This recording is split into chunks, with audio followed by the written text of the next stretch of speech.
Yo no las alcancé a mirar porque las recibí casi.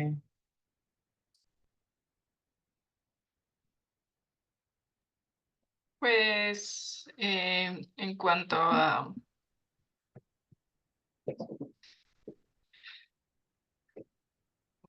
pues bien, fue interesante ver los diferentes contextos que se tienen, cómo se puede profundizar en ellos eh, y ver cómo también, bueno, aunque yo tuve duda en algunos, como en el contexto cultural, digamos que no Ok. sabía muy bien qué poner allí. Entendí que, pues, al ser, digamos que que un cautiverio, pues, digamos que el pueblo, el remanente que quedaba, pues, iba digamos, a entrar dentro de diferentes culturas, de acuerdo, por ejemplo, a Babilonia, que era un imperio totalmente diferente en cultura y todo. Entonces, que los diferentes imperios que iban a subyugar a este remanente, pues iban a tener su propia cultura, pero pues no, no, no, no supe cómo, Ok. cómo hacerlo como más amplio. En cuanto al contexto histórico, sí me pareció un poco más, eh, o sea, más fácil de ver en qué puntos, como en qué año, en qué reino, qué rey de Judá estaba en ese momento y ver más o menos en qué periodo de tiempo se dio. Eso me pareció como parte del proceso. Ok. No sé qué más. Eso. Eh, Chévere. En cuanto al contexto teológico, pues no sé si, pues miré los dos lados, pues puse que pues Daniel, Ananías, Misael y Azarías, digamos que ellos reconocían a Dios como su único Dios y le rendían, digamos, culto solo a Él, pero muchas veces se les trató de que adoraran a varios dioses, porque el contexto babilónico era politeísta, creo. Sí, era politeísta. Entonces, y también ellos consultaban mucho a magos y astrólogos, no sé si era parte de eso. Y ya. Ok, gracias, Susana.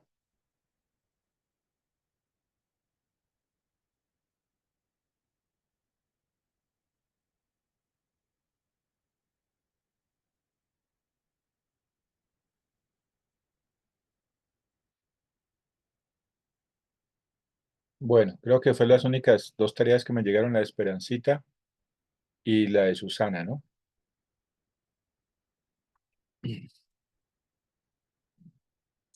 Entonces, ah, Esperancita, tienes que aprender a hacer los cuadros, ¿sí? Por ejemplo, puedes, cuando estés haciendo las tareitas, hace los cuadros. O tú cuando estés estudiando. Por ejemplo, si hablar de los contextos, contexto histórico, entonces puedes colocar contextos, ¿sí? Y simplemente hace una rayita y, ¿sí? Puede colocar el contenido, ¿sí? Y por lo menos aquí pones histórico. Y así en el cuaderno no importa. Yo también hacía mis observaciones a punta de lapicera que yo manejaba, ¿no? Histórico, entonces histórico, y aquí escribes todo lo que es histórico para que tenga como una organización. Y no, y luego cultural, entonces cultural, ta, ta, ta, y aquí escribes. Sencillo, no nada complejo, pero tienes que manejar los cuadritos. Tienes que aprender, empezar a Ah, manejar los cuadritos. vale, vale, Jorgito, eso me parece bien, porque realmente no sabía cómo hacerlo y yo no pregunté. y entonces hice como algo general así, pero ahora que estaba hablando Susana, entendí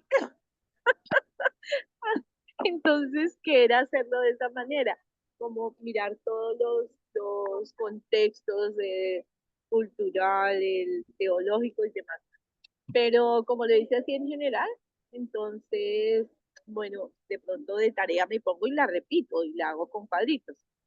Sí, sí, porque estamos, bueno, nosotros vamos avanzando en hermenéutica, ¿no? Vimos lo de los cuadros, ¿sí? Y cómo usar los cuadros para empezar a almacenar información. Como De hecho, las tablas, ¿no? Las sí, tablas con las tablas.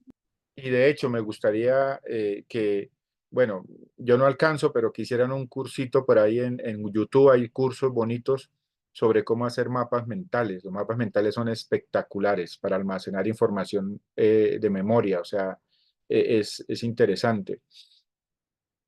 Sí, cuando ustedes quieren hacer una exposición y toda la cosa, el mapa mental es una herramienta poderosísima en el proceso.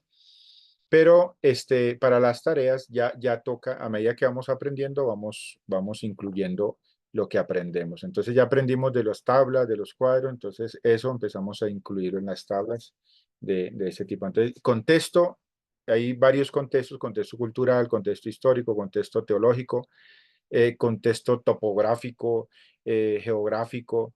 Entonces, eso ya da para una tabla, ¿sí? Ya da para una tabla. Entonces, puedes ir armando las tablas para que tú misma vayas mirando la información y te quede más fácil buscarla, ¿no? Entonces, eso es interesante. Entonces, vas a ir de la mano ahí con el tema de las tablas, ¿no? Para que eso, pues, te ayude en el proceso. Ok, entonces estamos en los contextos: contexto cultural, contexto teológico, contexto geográfico. Todo eso te arroja información acerca de lo que está pasando en el escrito, ¿sí?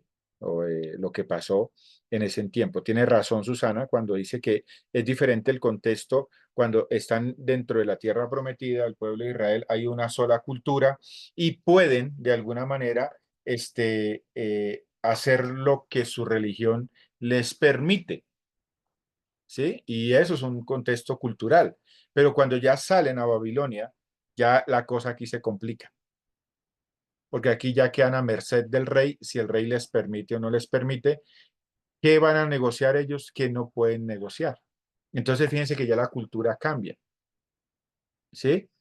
Y eso es muy interesante porque eso da para mucha tela para cortar, porque entender Daniel qué hizo, cómo se ganó el afecto de Ciro, cómo se ganó el afecto del rey de Babilonia, cómo se ganó el afecto de los reyes y cómo él negoció ciertas cosas que no podía hacer, pero ciertas cosas que sí podía hacer, como orar 3 veces al día, por ejemplo.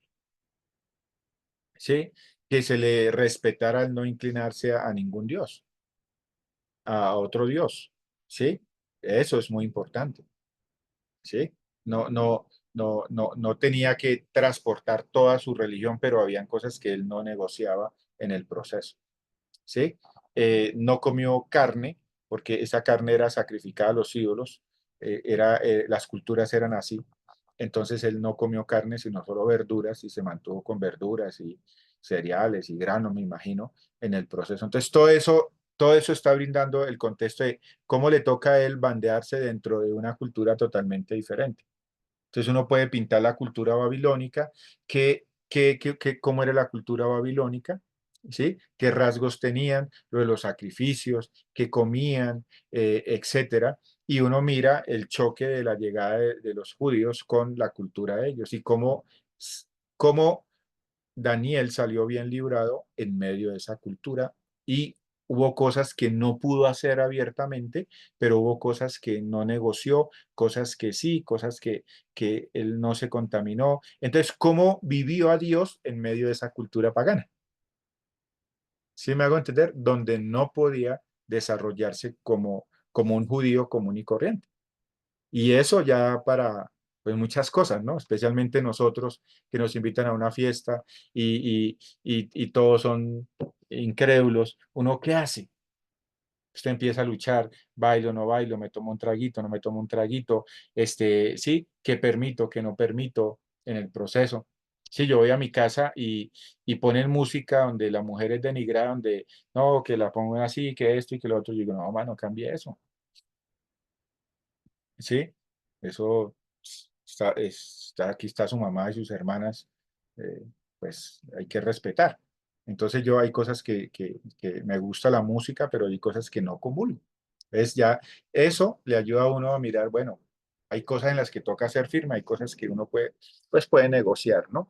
En el proceso. Entonces fíjense que solo hablando de la cultura, ¿cierto? Para entender todo el proceso de cómo lo hizo Daniel y cómo Daniel fue un hombre que su vida como tal es un paralelo también de Jesús, al igual que José, ¿sí? Es alguien que influenció, es alguien que mantuvo su creencia, mantuvo su santidad en una cultura extraña. Entonces, eso es para tenerlo en cuenta, ¿no? Entonces, así es que uno va imaginando la cultura. O sea, uno va llevando la cultura allá, uno se pone allá en los zapatos de Daniel. ¿Qué pasó? Lo sacaron de su tierra, lo llevaron para otra tierra, eso significa que todas las cosas cambiaron, el idioma cambió, ¿sí? Porque de hecho el libro de Daniel, algunos escritos de Daniel están en arameo. ¿Por qué en arameo? Porque escribió desde Babilonia. Claro, y yo tenía al principio como una duda por ejemplo, de que hablaban de caldeos. Yo Los, decía, pero ¿y Caldos? Hasta que fui como al mapa, entendí que era como la zona y la región, ¿sí? Como la sí, región caldea, y sí, dentro de ella estaba Babilonia. Entonces se fue como algo que incluso creo que también, pues no amplié en eso, pero de pronto vi un poco de que esa zona estaba dentro de dos ríos sí, que muy probablemente los ayudaba a la agricultura, o sea, ok. como, no, pero pues estuve leyendo un poco sobre la zona y decía que era en parte desértica, pero no sé si es verdad porque sí tiene dos ríos. No, no, esa zona es una de las zonas eh, Fértiles, tiene fértiles. bastante Y todo fertilidad. lo que es esa zona de la Mesopotamia, todo lo que es la Mesopotamia, arriba, desde Carquemis hacia abajo, todo eso es la zona fértil, toda esa beta ahí. Y lo de los lados es desierto, entonces es básicamente un camino. Y ese camino va así, sigue el tema de los ríos hasta que llega a Jerusalén y todo eso, porque ese es el camino que ellos recorrían para conquistar las naciones. Cuando Claro, un imperio quería conquistar, ver el mapa cara y también como el punto de cómo o sea, el traslado de Jerusalén a Babilonia, pues también no era tan cerca. no era tan cerca, No. ¿no? Ya Daniel ahí murió. Daniel nunca regresó a Jerusalén hasta donde yo sé. O sea, ya Daniel ahí quedó. Y él tuvo, y eso es la otra cosa, Daniel, en el libro de Daniel se escribe, pero Daniel, usted mira todo el contexto, aunque solo se investigó el uno y el dos, pero Daniel pasó por tres imperios, ¿sí? Bueno, por dos imperios, el babilónico y el El medo-persa. persa. ¿Sí? No alcanzó a llegar al griego, pero una de las cosas espectaculares de Daniel es que la profecía de Daniel es demasiado detallada en los eventos por venir. Entonces, todo eso es espectacular. O sea, Daniel es un libro que me apasiona muchísimo. Y Daniel es un libro que, que usted encuentra también eco de ese libro en Apocalipsis. Y eso es muy, muy interesante, ¿no? En el proceso. Eh, bueno, pero no, a mí me encanta, o sea, cuando usted deja llevar la mente, cuando usted quiere investigar, cuando usted quiere saber, cuando eso de los contextos es algo espectacular. A mí me encanta, es de lo que uno más analiza en el proceso. Sí, y cómo en ese contexto, cómo lo traigo a mi contexto, bueno, ya eso es, no se mete ahí, es interesante. Este, Hay un trabajo final de hermenéutica, les había comentado, ¿cierto? Ustedes tienen que analizar Apocalipsis 4 y 5. Voy a dejarlo de una vez para que usted lo vaya desarrollando en la medida y usted le aplique lo que hemos aprendido hasta ahora. Observe el pasaje, mire. Eh, pero una de las cosas que les voy a ayudar, ¿sí? De entrada y que ya les he ayudado mucho también, es que no mire Apocalipsis como el fin del mundo, ¿sí? Porque Apocalipsis no es el fin del mundo, ¿sí?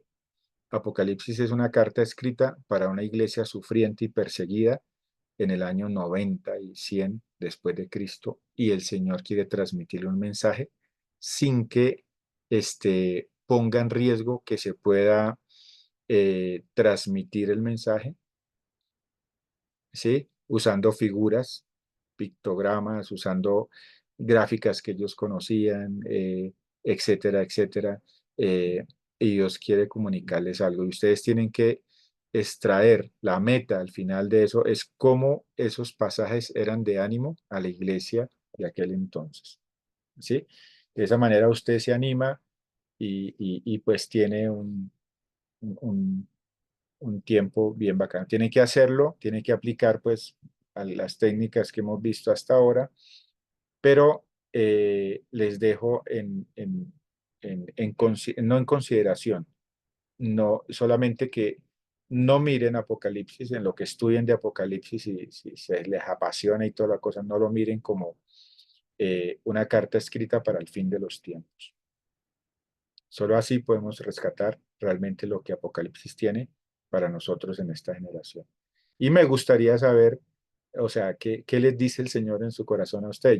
Hay algo que se llama, en la teología, hay algo que se llama teología comunitaria.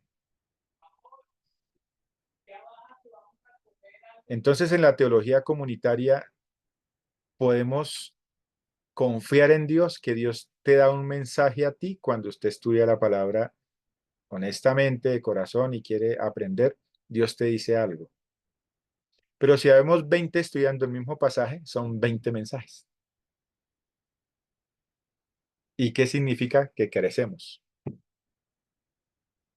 ¿sí?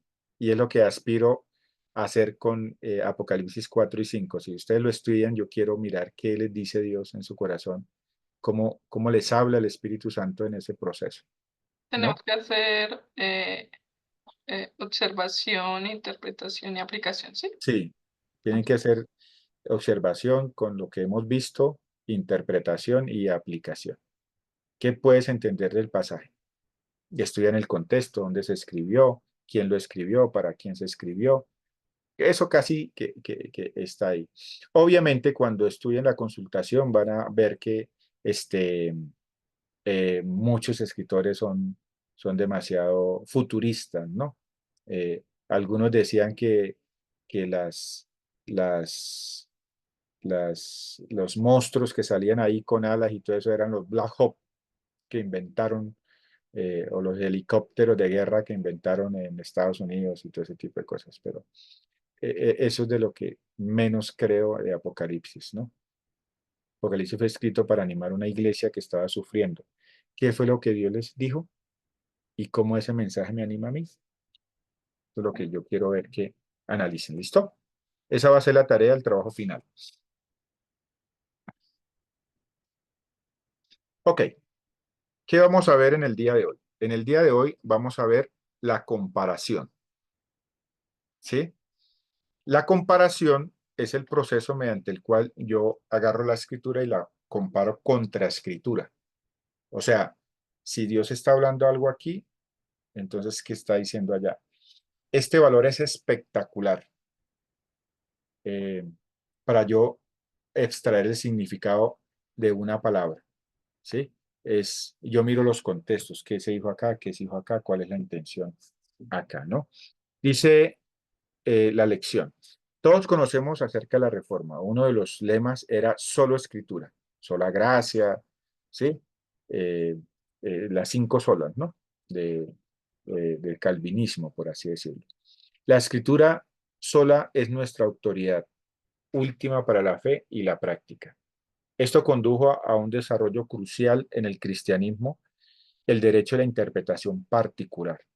La Reforma, junto con la Biblia de Gutenberg, colocó de nuevo la escritura en manos de laicos. Sin embargo, como R.C. Sproul con tanta percepción dice, la interpretación particular nunca quería decir que los individuos tienen el derecho de distorsionar las escrituras. Con el derecho de la interpretación particular viene la responsabilidad sobria de la interpretación precisa y correcta. La interpretación particular nos da permiso a interpretar, pero nunca distorsional, y es algo que es verdad. ¿Sí?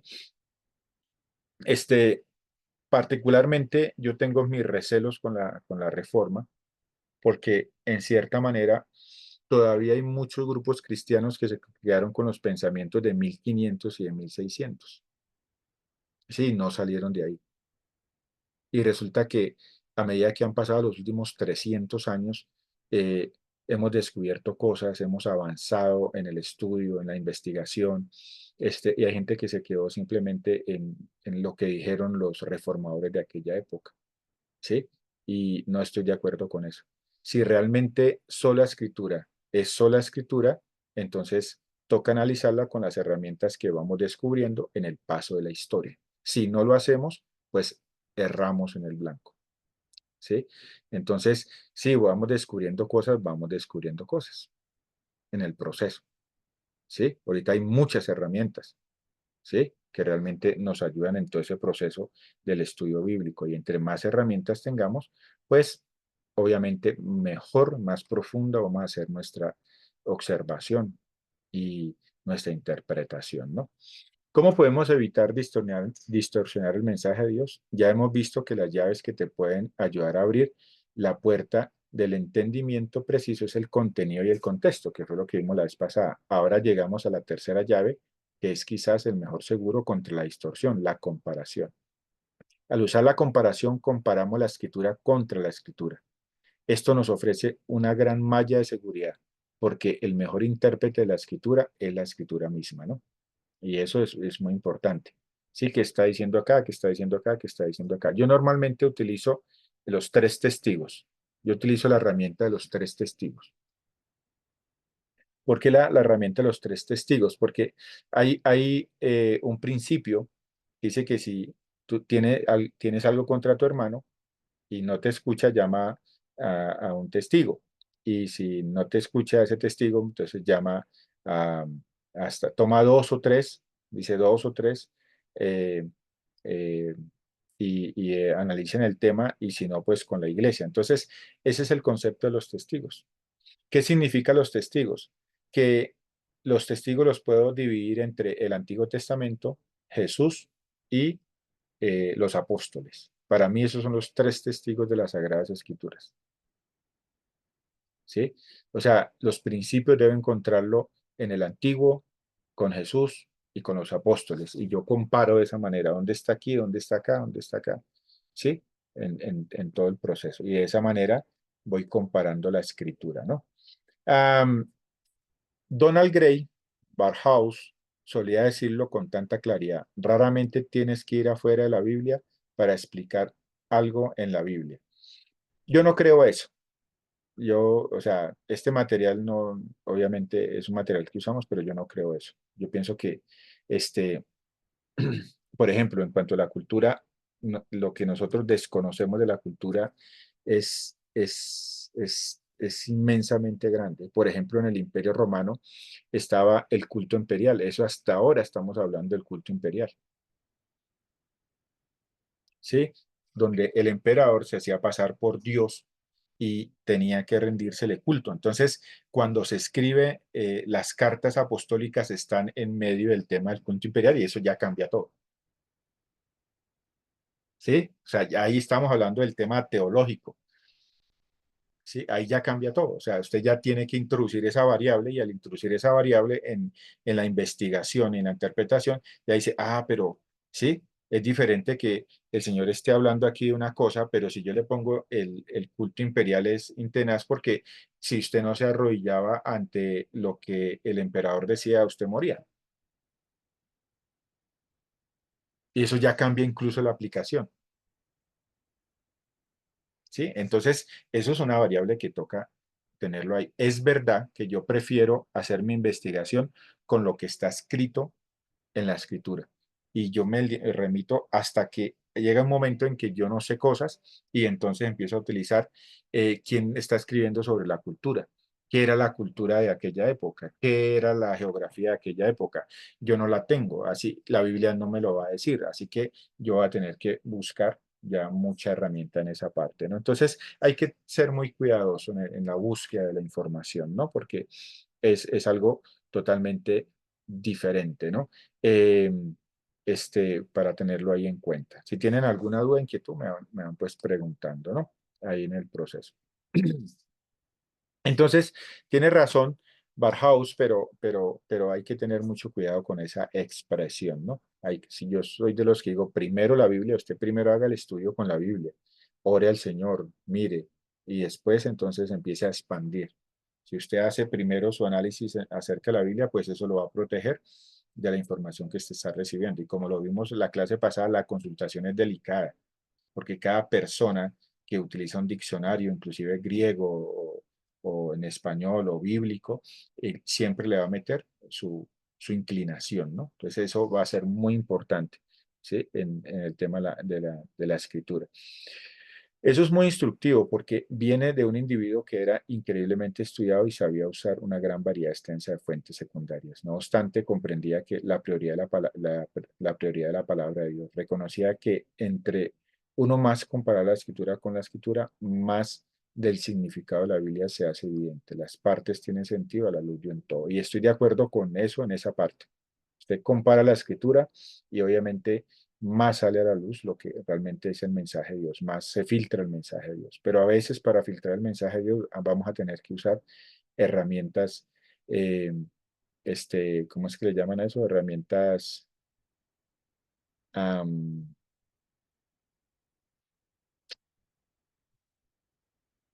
bueno, extras, fueras de, de lo que realmente hay escrito bíblica, de escritores bíblicos, seculares, es el tema, ¿no?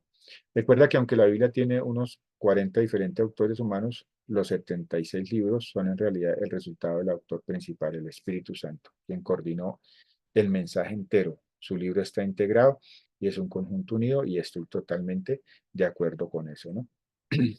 La comparación señala la necesidad tan grande que tienes de una concordancia y ahí sí les animo a tener Isbor instalado en sus computadores.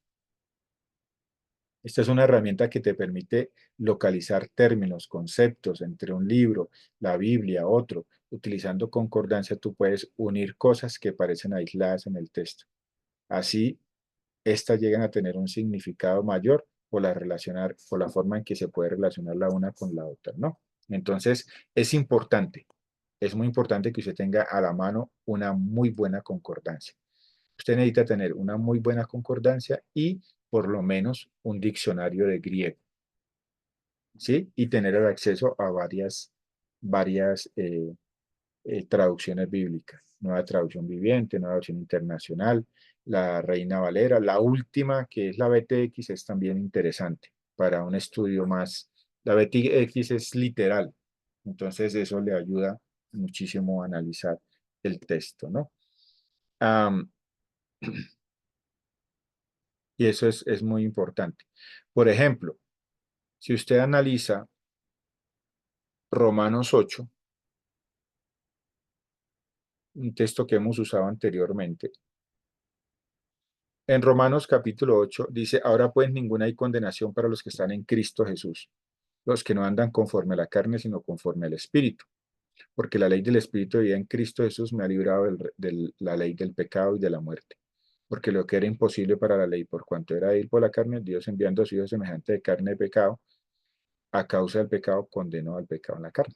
Pero cuando usted mira Romanos 8, 1, 2, dice, ahora pues ninguna condenación hay y pone una condicional para los que están en Cristo Jesús. los que no andan conforme a la carne, sino conforme al Espíritu. O sea que deja una brecha diciendo que si usted no anda conforme a lo que es Cristo, conforme al Espíritu, para usted sí hay condenación. Podríamos decir basado en ese pasaje. Pero vamos a leer Romanos capítulo 8, por lo menos en la nueva versión internacional. Romanos 8:1 dice, por lo tanto, no hay ninguna condenación para los que están unidos a Cristo Jesús. Y hasta ahí llega. Dice, pues por medio de él, la ley del Espíritu de vida me ha librado de la ley del pecado y de la muerte. No sé si capta la diferencia. Si quiere, lo puedo volver a leer.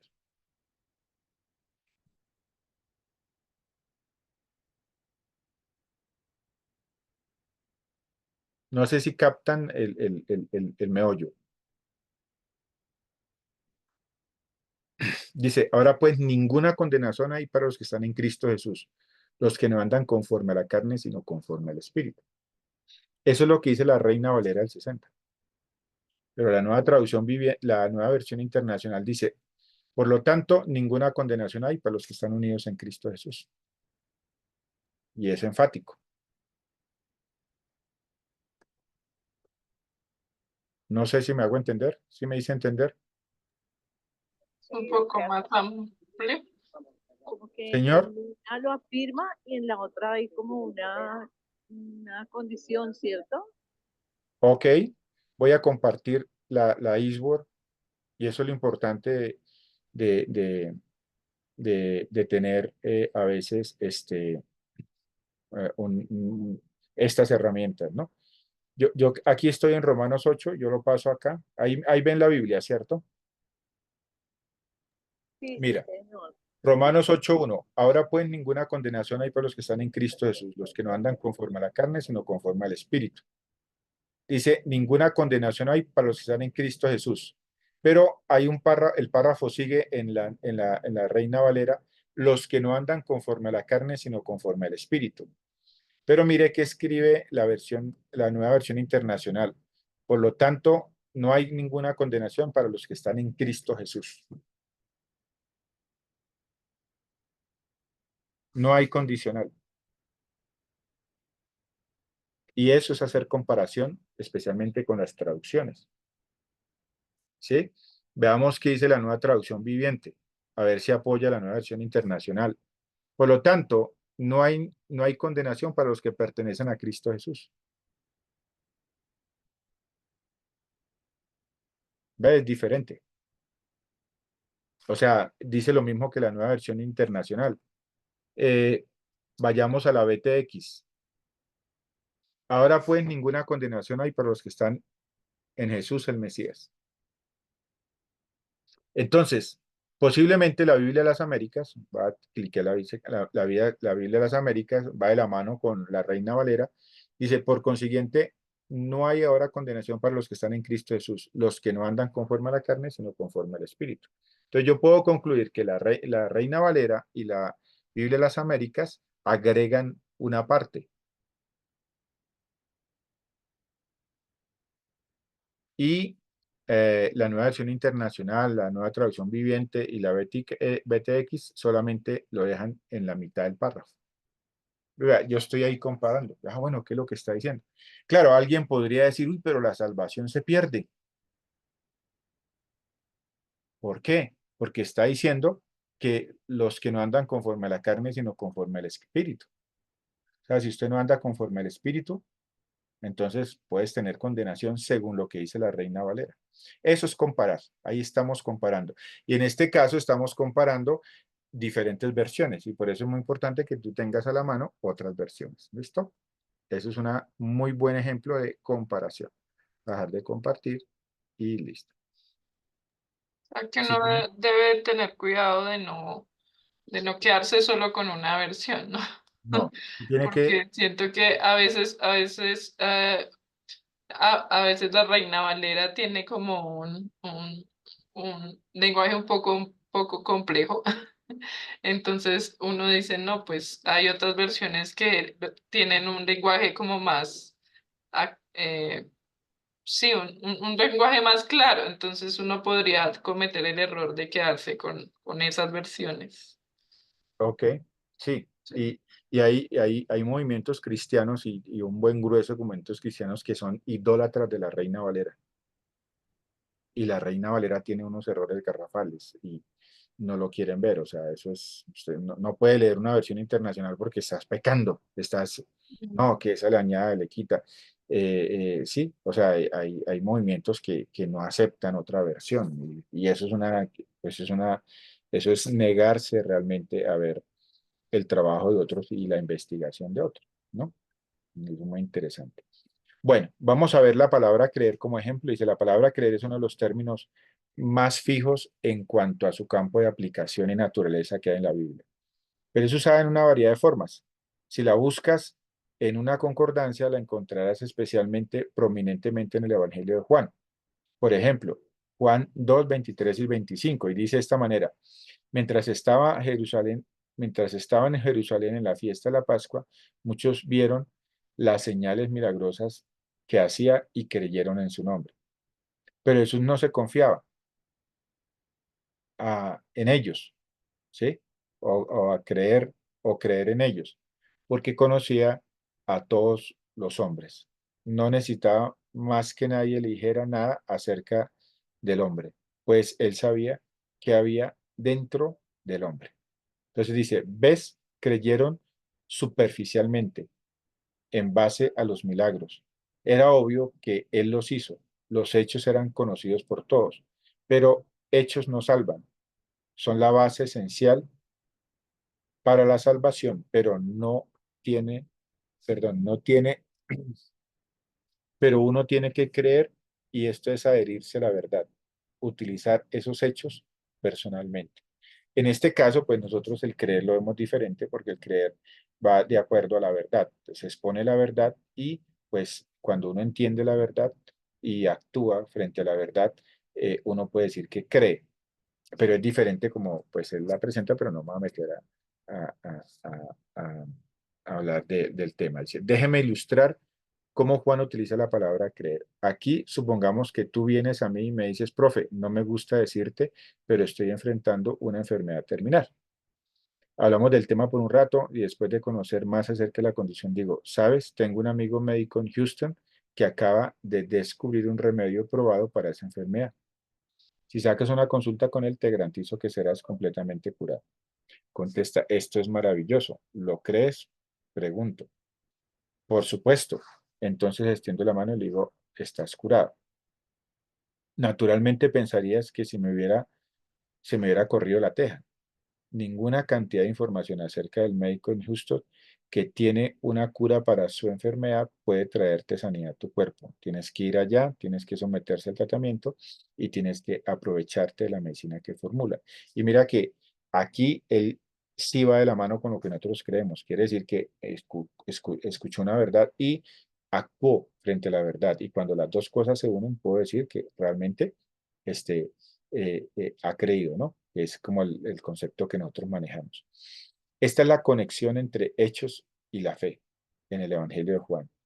Jesús sabe eso y por eso Juan dice en el verso 24, él sabía lo que había dentro del hombre. En realidad, Juan en los capítulos 3 y 4 da tres ejemplos interesantes de la omnisciencia del Señor en cuanto a lo que hay dentro del hombre. Nicodemo, la mujer en el pozo de Samaria y el oficial, el del rey, ¿no? Él sabía antes de que ellos te preguntaran, él ya sabía qué era lo que estaba pasando. Nicodemo le dijo, uy, maestro, no sabemos que has venido de Dios porque nadie puede hacer lo que tú haces si no está Dios con él. Y Jesús llena le dijo, de cierto te digo que si no naces de nuevo no puede el reino de Dios. No dijo, ay, Nicodemo, ¿cómo estás? ¿Cómo te ha ido? No, de una vez en el proceso. Otra palabra, si van teniendo preguntas, me avisan, ¿no?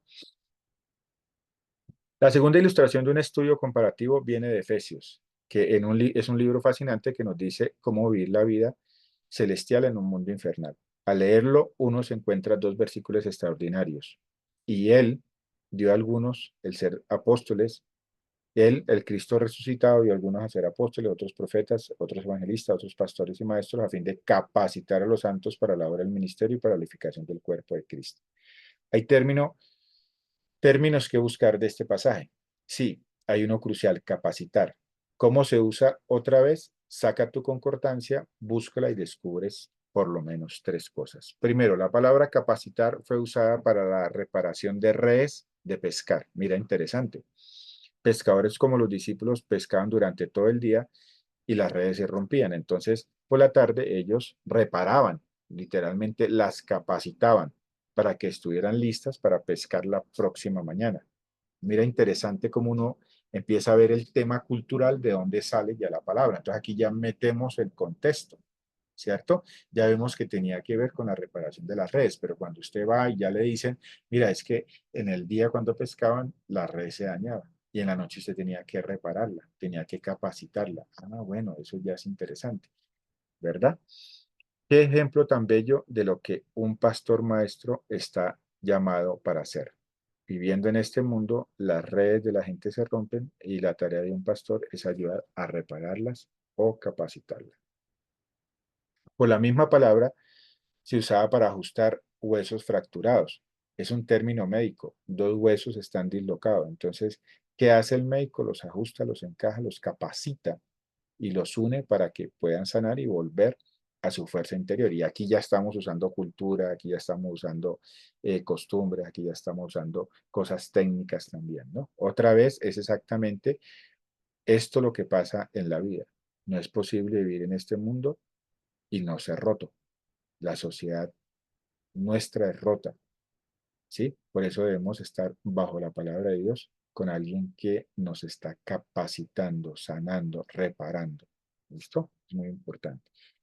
En tercer lugar de la palabra capacitar se usa de un barco que está siendo cargado para un viaje. Imagínate un barco siendo preparado para cruzar el Mediterráneo.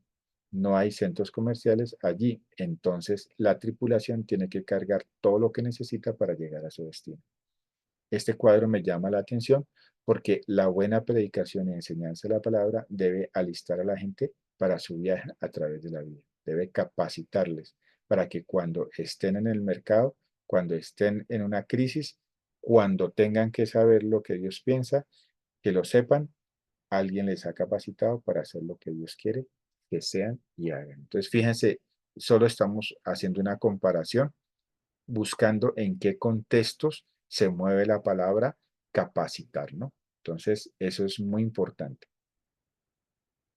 Y por último, otro ejemplo es Moisés. El estudio comparativo va más allá del estudio de términos. Supongamos que quieres estudiar un personaje de la escritura. Le recomiendo fuerte y lo recomiendo fuertemente. El estudio bibliográfico es más fascinante que lo que las palabras pueden expresar. Digamos que te cautiva la vida de Moisés y usted empieza a tratar de estudiar eh, eh, Moisés. Así que, bueno, tienes que primero echarle mano de una concordancia para que realmente empezar a buscar el nombre de Moisés. ¿No? La primera cosa obvia es que la mayor parte de la historia de su vida se encuentra en Éxodo. Esto quiere decir que hay que hacer un estudio organizado de Éxodo para saber cómo empezó su ministerio, querrás estudiar sus padres tan especiales, quienes le escondieron del rey para que llegara a ser el líder que por excelencia fue para Israel. También descubrirás en la concordancia que hay algo acerca de Moisés. En Hechos 7, de hecho, encontrarás algo del material más penetrante acerca de este hombre editado por el Espíritu Santo. Entonces, cualquiera que quiera estudiar a Moisés y no lee Hechos 7, está despistado, ¿no? Entonces nos vamos para Hechos 7. ¿Qué dice Moisés en Hechos 7? Vamos a ir aquí a mi Biblia. Hechos capítulo 7.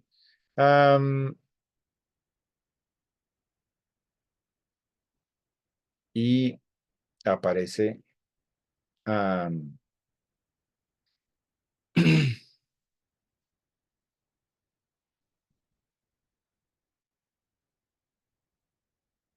en el verso número 21.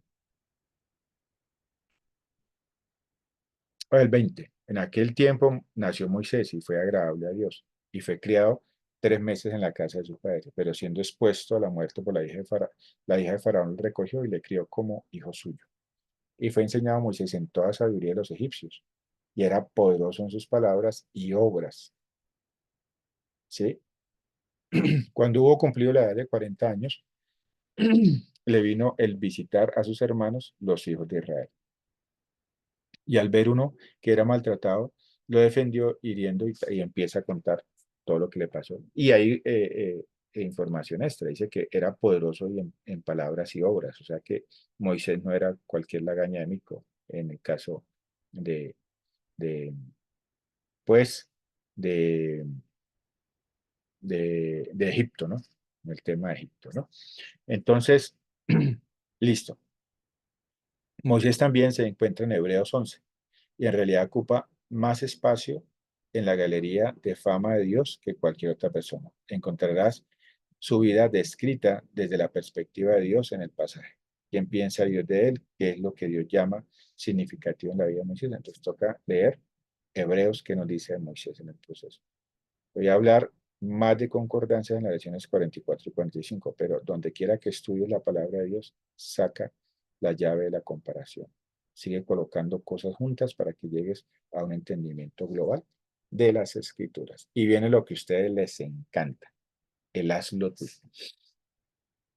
¿Preguntas hasta ahí? ¿Inquietudes?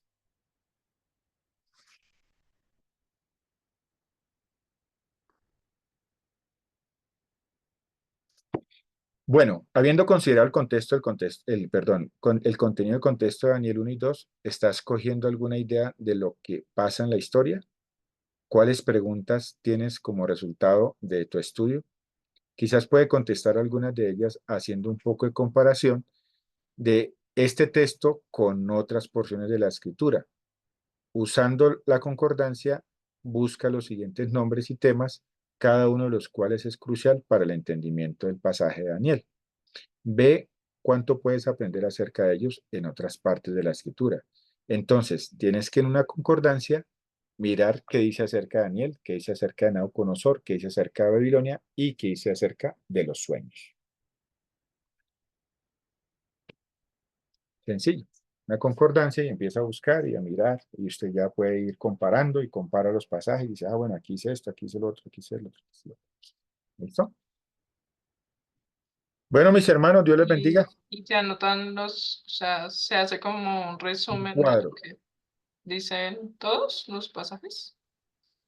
Pues, O se ve, o se anota cuáles pasajes hablan de Babilonia. No sé. bueno, yo pienso que tienes que comparar. Acuérdese que la idea es comparar. Ah, mire, aquí dice esto de Babilonia, habla de nación, pero aquí usa de Babilonia la gran ramera, por ejemplo. Aquí ya la usa como figura ¿sí me hago entender? Entonces, ya ahí tú vas ampliando el significado de realmente Babilonia, qué, qué, qué, ¿Qué qué, significa? qué significa realmente en todo el contexto bíblico el tema de Babilonia. Y Ok. vas escribiendo en una tablita. Ok. Acuérdese que vamos a hacer En comparación. una tabla. Sí, Ah, hacer comparación. ¿Listo? Hay posiblemente pasajes repetidos que no nos sirven. Hay pasajes que tienen el mismo significado del nombre que no nos sirven. Entonces, pues, ya lo vas a ver. ¿Listo? Bueno, mis hermanos, Dios les bendiga. Nos vemos dentro de 8 días y mañana, Dios mediante. Que tengan una excelente noche. gracias. Gracias. Gracias, feliz noche, Bendiciones. gracias. Buenas noches. Ok.